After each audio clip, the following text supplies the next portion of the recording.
کے اندر اسی قدر سرگرم ہوں گے، اسی قدر تیز ہوں گے، اسی قدر فعال ہوں گے، متحرک ہوں گے، اور ہر وقت یہی ہمارے سامنے رہے گا بس کہ من احب للہ وَأَعْطَى لِلَّهِ وَمَنَعَ لِلَّهِ فَقَدْ اسْتَكْمَلَ الْإِيمَانَ، کہ ہم ہر وقت اللہ کی رضا، اس کی خوشنودی اور اس کی محبت کے اصول کے لیے سرگرم عمل رہیں گے۔ میرے بھائیوں، اس کے ساتھ ساتھ یعنی تعلق باللہ کے ساتھ ساتھ اپنے رب کے ساتھ اپنے تعلق کو مضبوط کرنے کے ساتھ ساتھ ہمیں دینی لٹریچر کا جو ہے وہ مطالعہ کرتے رہنا چاہیے۔ یہ دینی لٹریچر ہمارے اسی تعلق کو، جس کی بات میں نے آپ کے سامنے کی ہے، اللہ کے ساتھ ہمارے تعلق کو مضبوط کرے گا، اور یہ جتنا تواتر کے ساتھ ہوگا، جتنا تسلسل کے ساتھ ہوگا، میرے بھائیوں، اسی قدر ہم متحرک بھی رہیں گے، اپنی ذمہ داریوں سے آشنا بھی رہیں گے، اور فیلڈ کے اندر ہم کام بھی اتنی آسانی کے ساتھ کرتے رہیں گے۔ بتدریج، آہستہ آہستہ تسلسل کے ساتھ اس مطالعے میں رہنا چاہیے، اور یہ مطالعہ جاری رہنا چاہیے۔ کیا مطالعہ کرنا ہے اس کے بارے میں آپ آگاہ ہیں، اور اس کے بارے میں آپ سے معلومات لے سکتے ہیں، لیکن مطالعہ قرآن ہے، مطالعہ حدیث ہے، لٹریچر کا مطالعہ ہے، یہ مطالعہ تسلسل کے ساتھ جاری رہنا چاہیے۔ یہ ہمیں چارج کرے گا، یہ ہمیں فیلڈ کے اندر متحرک رکھے گا، اور اپنے رب کے ساتھ ہمارے تعلق کو مضبوط سے مضبوط تر کرتا چلے جائے گا۔ جہاں یہ کمی ہے آج ہم دیکھتے ہیں، وہیں ہمارا کارکن غیر فعال ہے۔ غیر فعال کی کوئی اور وجہ نہیں ہے، یہی وجہ ہے۔ چھوٹی موٹی باتیں معاشرے میں ہوتی رہتی ہیں، ہمارے انسانوں کی جماعت ہیں، کمیاں کوتاہیاں لگی رہتی ہیں۔ میرے بھائیوں، فرشتوں کی جماعت نہیں ہے، کمیاں ہیں ہمارے اندر، سستیاں ہیں ہمارے اندر، کمزوریاں ہیں ہمارے اندر۔ اس معاشرے کے اندر ہی ہم رہنے والے ہیں، کوئی اوپر سے ہم نہیں آئے۔ تو یہ کمزوریاں تب ہی دور ہو سکتی ہیں کہ ایک تو لٹریچر کے ساتھ ہمارا گہرا تعلق جو ہے، اور مسلسل میرے بھائیوں تسلسل کے ساتھ ہم اگر پڑھتے رہے، مطالعہ کرتے رہے، ہمارے پاس انقلابی لٹریچر موجود ہے، بہترین لٹریچر کسی اور تحریک کے پاس موجود نہیں ہے، جو ہمارے پاس اردو زبان کے اندر، سلیس زبان کے اندر ہمارے پاس موجود ہے۔ اس کا اگر ہم مسلسل مطالعہ کرتے رہے، آپ دیکھیں گے کہ ایک وقت آئے گا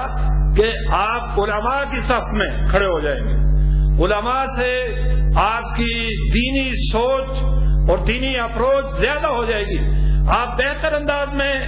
اپنا مطلب دوسروں کو کے سامنے بیان کر سکیں گے، دوسروں کو سمجھا، اپنی دعوت کے بارے میں سمجھا سکیں گے، حالات کا تجزیہ بہتر انداز میں جو ہے وہ کر سکتے ہیں۔ میرے بھائیوں، ہمارے چھوٹے افراد جن کی تعلیم اتنی نہیں تھی، اسی دینی مطالعے نے، تسلسل کے ساتھ مطالعے نے انہیں اس مقام پہ کھڑا کر دیا کہ جید علماء، بڑے بڑے علماء ان کے مقابلے میں بات نہیں کر سکتے تھے، ان کے مقابلے میں تقریر نہیں کر سکتے تھے۔ تو اس لیے یہ مطالعہ جو ہے یہ ضروری ہے تحریک اسلامی کے کارکن کے لیے، کہ وہ تسلسل کے ساتھ آدھا گھنٹہ یہ کہنا کہ میرے پاس ٹائم نہیں ہے، یہ کمزوری ہے۔ اس کا مطلب کہ ہم مس مینجمنٹ کے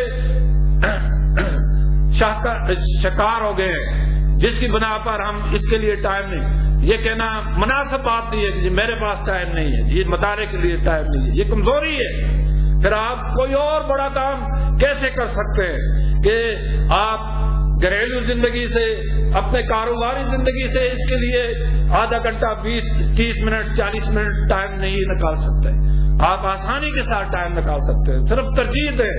یہ ترجیح ہماری اگر بن جائے کہ ہم نے مطالعہ کرنا ہے تو پھر مطالعہ ہوگا، پھر یہ مطالعہ خود ہی آپ کے اندر شوق پیدا کر دے گا، اور ایک وقت آئے گا کہ آپ علماء کی صف میں، حقیقی معنوں میں علماء کی صف میں کھڑے ہو جائیں گے، اور ہر مسئلے کا حل قرآن اور سنت کی روشنی میں آپ کے پاس موجود ہوگا۔ تو یہ ضروری ہے۔ اس کے ساتھ ساتھ میرے بھائیوں، میں آپ سے یہ گزارش کرتا ہوں کہ آپ اعانت اپنی جماعت کو، جو جماعت ہمیں بظاہر بہت عزیز ہے، دینی جماعت جس کو ہم سمجھتے ہیں، اور جس کا نسب العین ہمیں اپنی زندگی سے بھی زیادہ عزیز ہے،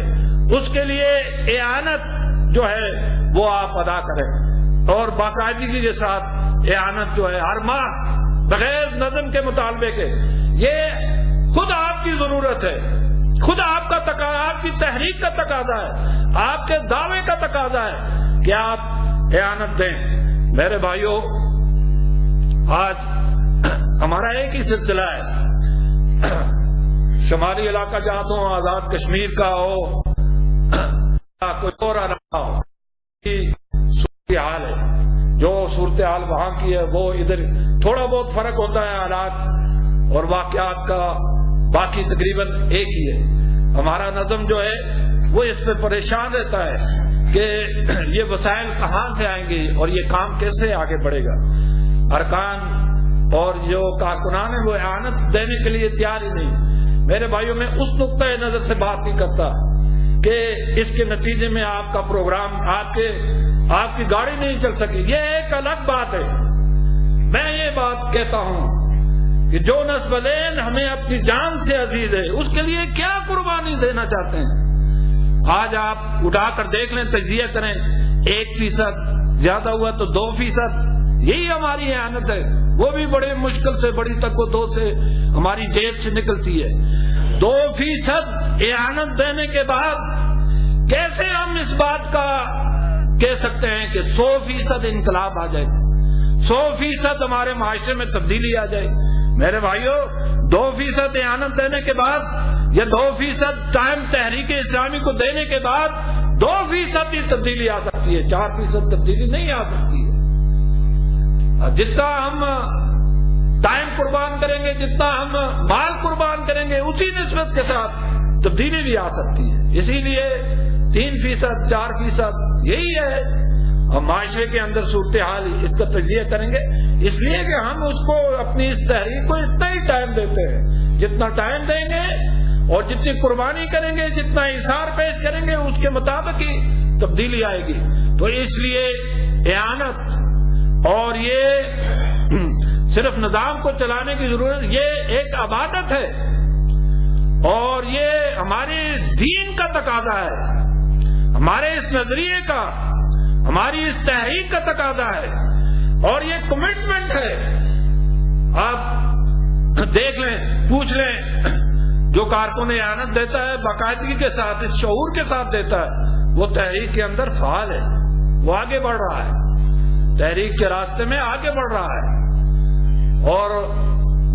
بڑھوتری ہے اس کے کردار میں، اس کے معاملات میں بڑھوتری، تحریک کے حوالے سے بڑھوتری ہے۔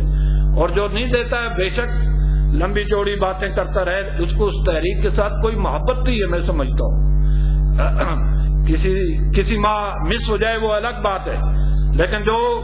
تسلسل کے ساتھ اس کا انکاری ہے تو اس کا نتیجہ یہی نکلتا ہے میرے بھائیوں۔ اس لیے یہ ایک عبادت سمجھ کر اور تحریک کے ساتھ ہماری کمٹمنٹ کا اظہار سمجھ کر،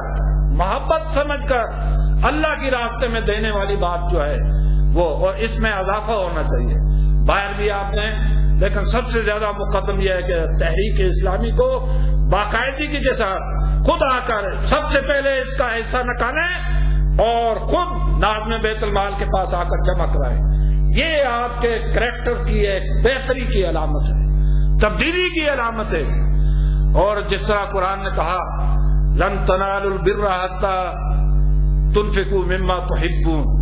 کہ تم ہرگز نیکی کو نہیں پہنچ سکتے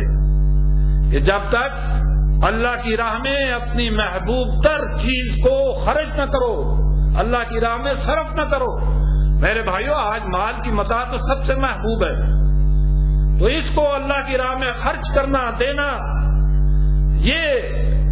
ایثار اور قربانی کی علامت ہے،